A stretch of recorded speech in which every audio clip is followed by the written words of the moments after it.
Sodium channel open হয়ে যাবে, আবার সোডিয়াম।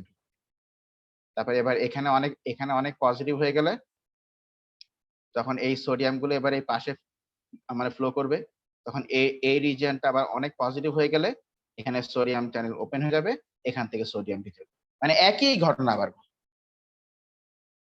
কি বুঝছো কিনা বলো? জি স্যার। হ্যাঁ, এটা মা খুব সহজ, একই জিনিস বারবার করতেছে, একই জিনিস, শুধু এখানে যা একটু ডিফারেন্সটা ঘটলো আর কি। তো এই নিউরনটার নাম হচ্ছে প্রি সাইন্যাপটিক। প্রি সাইন্যাপটিক মানে এই যে এটা হচ্ছে এই গ্যাপের আগের নিউরন, তাই না? নার্ভ মানে তো নিউরন। তো এই নিউরনটা হচ্ছে গ্যাপের, এই গ্যাপটার আগে, এই গ্যাপটার আগে, এই এটার নাম হচ্ছে pre synaptic neuron. Pre synaptic কি নিউরন। নিউরন। আর এইটা হচ্ছে গ্যাপের পরে, পরে মানে পোস্ট, এটা পোস্ট সাইন্যাপটিক, আমি শর্টে লিখছি পোস্ট সাইন্যাপটিক নিউরন, ঠিক আছে কিনা? আর এই গ্যাপটার নাম হচ্ছে সাইন্যাপটিক ক্লেফট। গ্যাপটার নাম কি বলো? Synaptic cleft.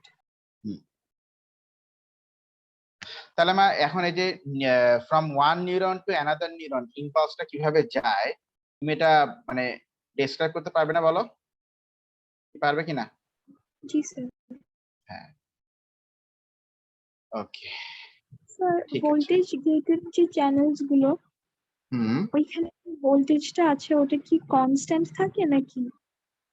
না, ওটা চেঞ্জ হয়।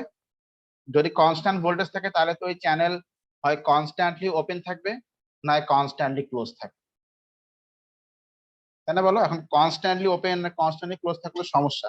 ধরো সুরাইয়ার হাসি পেলো, এখন সুরাইয়ার মুখের মাসেলের ভোল্টেজ গেটের চ্যানেলটা ওপেন হলো, মাসেল গুলো ওয়ার্ক করা শুরু করলো, এখন এখন মানে সুরাইয়া হাসছে, এখন সুরাইয়া যদি কন্টিনিউয়াসলি হাসতেই থাকে তাহলে এটা কি ভালো? ধরো সুরাইয়া দাঁত বের করে বসে আছে একদম, কেন? কারণ সুরাইয়ার মাসেল গুলো কন্টিনিউয়াসলি কন্ট্রাকশন করে বসে আছে, ভোল্টেজ গেটের চ্যানেল গুলো ওপেন হয়ে বসে আছে, এটা কি ভালো হবে তোমার জন্য বলো? না। হ্যাঁ, অবশ্যই না।